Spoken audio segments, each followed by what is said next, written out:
Hola, ¿qué tal amigos? Gracias por acompañarme en una emisión más del Chapucero Today. Sale a relucir, destapan la cloaca y ahora ya sabemos el porqué. Claudio X González está patrocinando, está impulsando a Norma Piña al frente del Poder Judicial de la Federación.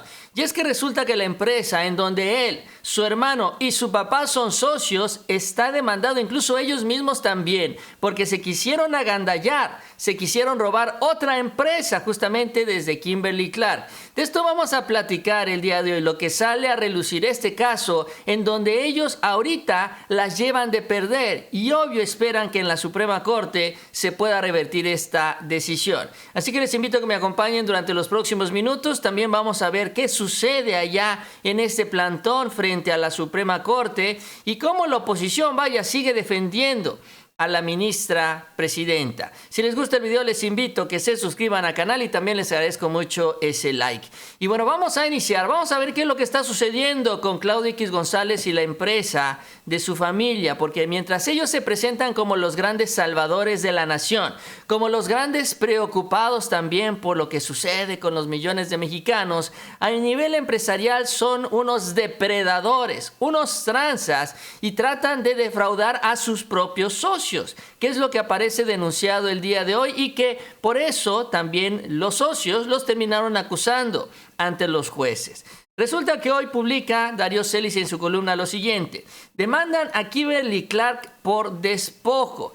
¿Quiénes demandaron a Kimberly-Clark? Estos señores, Jorge y Juan Carlos González Olvera, que son fundadores de esta empresa, 4E Global.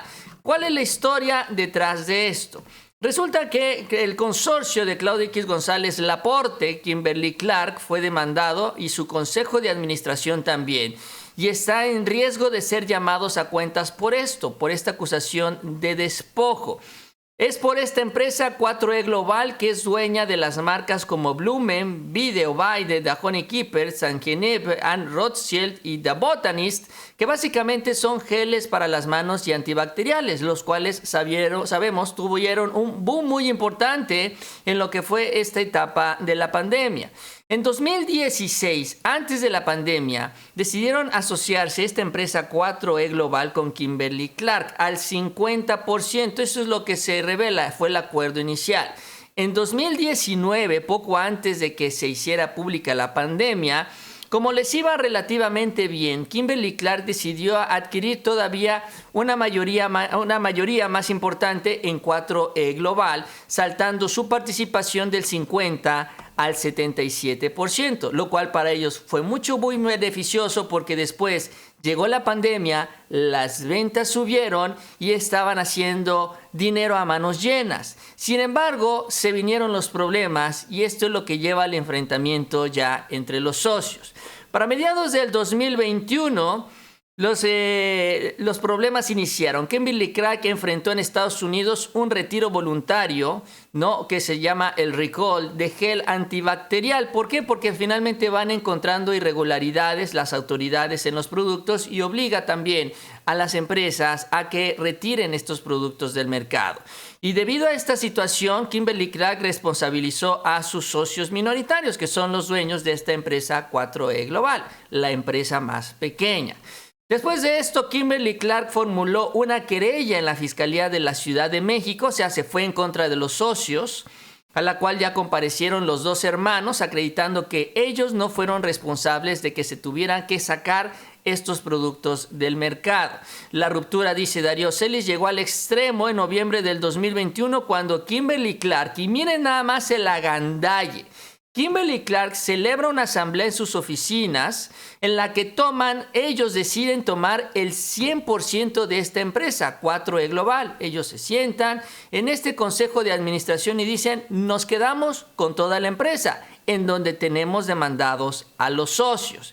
El 11 de noviembre del 2021, y esto fue lo que dicen ya los socios afectados, fuimos informados por el personal que personas acompañadas con policías y armadas habían acordonado nuestras oficinas personales. Aquí también, pues la influencia de Kimberly-Clark. También fuimos notificados, por supuesto, representantes de nuestro socio Kimberly-Clark de México, que ya no teníamos ningún cargo dentro de la empresa, ni tampoco seguíamos siendo accionistas de las mismas. Simplemente un día llegaron a su oficina y los corrieron de ahí. Les dijeron, ustedes ya no tienen participación. Esta empresa que ustedes fundaron ya no es de ustedes, nosotros nos las quedamos, váyanse a llorar a su casa y ya no tienen nada que hacer aquí. Fue la estrategia de Kimberly-Clark. Ahora, lo que se menciona finalmente es que esta asamblea en donde se decidió el 100% adquirirse, el 100% agandallarse, el 100% de la empresa, fue una asamblea, simulada. La cuestionada asamblea llegó a tribunales el mismo noviembre del 2021, en donde el juez octavo en materia de distrito civil resolvió y la declaró nula. Es decir, le dio la razón a los socios que perdieron su empresa, que se las comió, pues, Kimberly-Clark. Y apenas el pasado 12 de abril, hace unas cuantas semanas, el 15º Tribunal Colegiado en Materia Civil, que es ya la segunda instancia en donde ya participan 3 magistrados, confirmó la nulidad de esta asamblea de Kimberly-Clark. Es decir, confirmó que fue ilegal este mecanismo que utilizó Kimberly-Clark para despojar, para agandallarse, literal, para robarse la empresa de estos socios, porque encontraron que en este momento, con las acusaciones que ellos mismos habían impuesto, podían quedarse con esta empresa y con estas marcas y ya no compartir la ganancia con nadie más. Miren nada más el agandalle, el tipo de empresarios que son. Y supuestamente, ahí está Claudio X González, dice que está preocupado por los demás. Miren cómo trata a sus propios socios. Los González Olvera, los hermanos, ya se encuentran preparando querellas penales que podrían alcanzar hasta la presidencia del Consejo, que está a cargo de Claudio X González Laporte, porque ya la decisión salió a favor de ellos. Fue una reunión simulada, una asamblea simulada. Ustedes tienen razón, nunca les debieron haber quitado la empresa y viene la contraofensiva. En este consejo, que también va a ser denunciado, está el CEO de Kimberly-Clark de Estados Unidos, Michael Su, y también otros empresarios mexicanos como Valentín Díez Morodo, Antonio Cosío Ariño, Jorge Ballesteros, Fran Emilio Carrillo, Esteban Malpica y Alberto Saavedra, entre otros. Incluso termina así Darío Celis. Pero coyuntura política para este grupo no pudo haber. Y es que finalmente Claudio X González está en medio de la búsqueda de la aspiración, de su aspiración presidencial, aunque él ha dicho que él no quiere ser aspirante presidencial.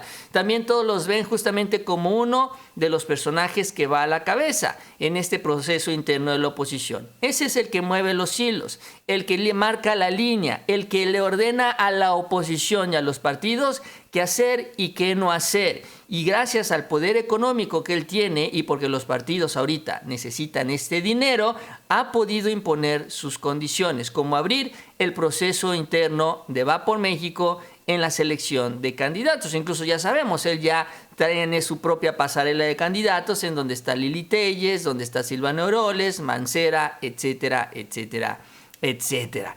Y en medio de todo esto, los escándalos de sus negocios. Ahora, lo importante, y como estamos viendo en toda esta situación, es la participación en todo este proceso del Poder Judicial de la Federación, en donde vemos como también al obtener la decisión inicial de un juez, ellos toman de manera agresiva las oficinas de esta pequeña empresa. Sin embargo, las cosas empezaron a cambiar en el camino y esto pues todavía se va a definir en las últimas instancias. La más alta de todas ellas finalmente termina siendo la Suprema Corte, en donde los abogados también de los González pues tienen mucha injerencia y pueden llevar los temas hasta allá, hasta mero arriba, hablando ya de estos negocios multimillonarios. Y ahora se entiende por qué están en esta defensa a ultranza de Norma Piña. Aquí es importante saber que en estas decisiones de la Corte no solo entran los temas políticos, que es lo que venimos hablando de la Guardia Nacional, las controversias constitucionales y demás, sino también entran estos temas de negocio.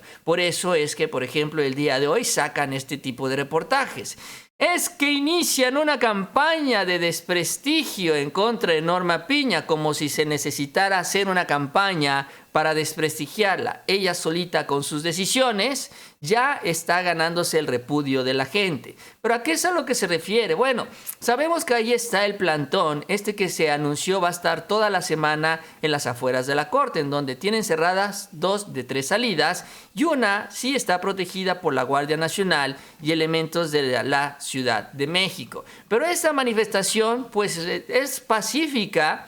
A diferencia de lo que venía anunciando y adelantando Norma Piña, lo que han hecho en las últimas horas, por ejemplo, es que deslizaron miles de mensajes por debajo de la puerta de la Suprema Corte, la puerta que está cerrada al pueblo, pidiendo la renuncia de Norma Piña, pidiendo su salida. Lo que se reporta es que son más de 1000 mensajes que ya fueron firmados, escritos por los ciudadanos. En este segundo día del plantón, los organizadores distribuyeron entre los transeúntes este volante con la leyenda "Fuera Norma Piña", y los jueces y magistrados corruptos, y los invitaban a añadir cualquier otro mensaje en el papel y deslizarlo abajo de las puertas del bronce del máximo tribunal. Originalmente se esperaban que fueran alrededor de 500, sin embargo fueron más de 1000. Duplicaron la meta, es lo que se informó en este plantón el día de ayer. ¿Por qué? Porque ahí está la inconformidad. No hay que convencer a los mexicanos que van pasando por ahí, simplemente informarles de qué es lo que se está haciendo y en automático se empiezan a sumar. Sí, ahí existe esta gran inconformidad. Y no es porque el presidente lo haya dicho, no es porque lo haya denunciado desde Palacio Nacional, es porque las decisiones de Norma Piña son muy cuestionables. Bueno, las decisiones de la Corte que encabeza Norma Piña y las decisiones de los jueces que siguen liberando a los delincuentes. Incluso el presidente lo reveló y esto sí es importante y sí lo dijo él. Pero bueno, el dato es lo relevante, que el 98% de los detenidos por huachicol son liberados por Norma Piña. Por el Poder Judicial, 98% de impunidad. Así como se puede avanzar. La política de abrazos que critica la oposición al presidente no es en el Poder Judicial, en el Poder Ejecutivo, es en el Poder Judicial. Es ahí donde están los jueces. Y esto es parte de lo que dice. Vamos a escuchar lo que señala Monter sobre este asunto de las renuncias. Está despedida, no la queremos. O sea, se brincan al poder del pueblo, que es el patrón de los 3 poderes, ejecutivo, judicial y legislativo. Ellos, ¿quién los eligió? ¿Acaso el pueblo vota por ellos? Ellos son juez y parte. La señora tiene 2 cargos. ¿Quién los elige? La reforma al Poder Judicial trae un artículo que dice que los ministros tienen que ser votados, elegidos y votados por el pueblo, igual que el presidente, que los diputados, alcaldes, gobernadores, así, que se sometan a votación del pueblo, porque ya son una mafia. Ellos ponen y quitan y se dicen autónomos. Autónomos nada. Autónomos cuando saquen el dinero de sus bolsillos, cuando les cueste. Ve ahorita cómo están. Pues eso es lo que dice Monter, y sí, esto es parte de lo que se busca en iniciativa también, en una iniciativa a reformar el Poder Judicial, que los ministros, magistrados, jueces, todos sean elegidos por el voto ciudadano y tengan que responderle a los ciudadanos de sus decisiones. Incluso Norma Piña, en el colmo del cinismo, está haciendo giras nacionales, pero miren lo que dice, visitando ellas instalaciones del Poder Judicial. Dice, al Poder Judicial Federal a actuar con ética. Ese es el argumento, ese es el discurso que ella está llevando. La ministra, dice, pidió a los integrantes del Poder Judicial conducirse con honradez, ética, responsabilidad y prudencia, ya que cumplen con una función fundamental para la sociedad. Y sí, efectivamente, el Poder Judicial es fundamental. Es el garante del Estado de Derecho en nuestro país, pero el problema es que cuando te dicen que hay un 98% de impunidad, entonces las cosas no se están haciendo bien y hay mucho que hacer. Y Norma Piña, justamente en lugar de atender esto, la demanda ciudadana, y atender este grave problema de impunidad, pues se dedica a sumarse a grupos políticos, se dedica a crear toda una historia de que nos vienen a dañar aquí los manifestantes al Poder Judicial. Le vale, llora Rosa Isela, necesito la Guardia Nacional, después de que ellos mismos la tratan de debilitar. Y finalmente también los ministros se empiezan a preocupar. O sea, esto también es una realidad porque los ministros se están dando cuenta que la inconformidad en contra del trabajo de ellos está empezando a crecer cada vez más. Ahorita está bloqueada la Corte y son relativamente pocos ciudadanos, pero acaba de entrar Norma Piña, apenas inició en el mes de enero y apenas lleva unos cuantos meses ahí como la presidenta de la Corte y ya es una situación realmente insostenible. Incluso Adán Augusto hoy habló sobre esta petición que se le hizo por parte de Norma Piña a Rosa Isela sobre el esquema de seguridad, pero también cómo ha tenido comunicación el propio Adán Augusto con otros ministros de la Corte. O sea, sí hay preocupación ya en el grupo que encabeza Norma Piña, aunque pública y abiertamente no digan absolutamente nada. Esto mencionó Adán Augusto. La secretaria Rosa Isela y un servidor habíamos mantenido comunicación con la presidenta de la Corte, que ella había tenido un encuentro con la presidenta de la Corte y que yo había mantenido comunicación con varios ministros. No conozco a detalle el contenido de lo que la secretaria de Seguridad Ciudadana y la presidenta de la Corte comentaron. Sí sé que uno de los puntos que la ministra presidenta trató fue el de que se le brindara protección a las instalaciones de la Suprema Corte de Justicia de la Nación por una marcha o una manifestación que se daría en los siguientes días. Informé aquí el lunes de manera puntual que posteriormente la ministra presidenta había dirigido algún oficio o un oficio a la secretaria de Seguridad Ciudadana, al que se le dio la atención institucional que corresponde en estos casos. Yo platiqué de manera telefónica con algunos ministros. Ellos tenían la inquietud de que los efectos de la resolución emitida por la Corte no entraran de inmediato, sino había diversos planteamientos en cuanto a la temporalidad. El señor presidente ha sido muy claro y esa fue su instrucción, y nosotros desde luego que la atendemos puntualmente, en que nosotros no íbamos a, como se hizo en el pasado, a llegar a ningún acuerdo ni a prestarnos a ningún lenguaje. Pues es lo que dice Adán Augusto sobre esta comunicación que se ha tenido con el Poder Judicial de la Federación, en donde pues Norma Piña trata ya de hacer una especie de operación política después de haber tirado el garrotazo, porque finalmente también la decisión se tomó en la Corte y es una decisión que va en contra de una estrategia de seguridad de la 4T, que es una estrategia de seguridad que está dando resultados. Luego, ¿por qué la gente se manifiesta? Luego, ¿por qué le piden la renuncia? Y bueno, porque no está cuidando los intereses de los mexicanos, no de la mayoría, cuando menos, de los ricos, de los que los impulsan, de los que tienen las grandes empresas, de los que patrocinan también esta campaña para defenderla, como el caso de Claudio X González, que después va a llegar con la mano extendida a cobrar el favor allí a la Corte. Bien amigos, pues yo con esto termino. Les agradezco que me hayan acompañado en la emisión. Si les gustó el video, les invito a que se suscriban al canal. También les agradezco mucho el like y les invito a que sigan pendientes de los próximos videos. Y nos vemos a la próxima con mucha más información.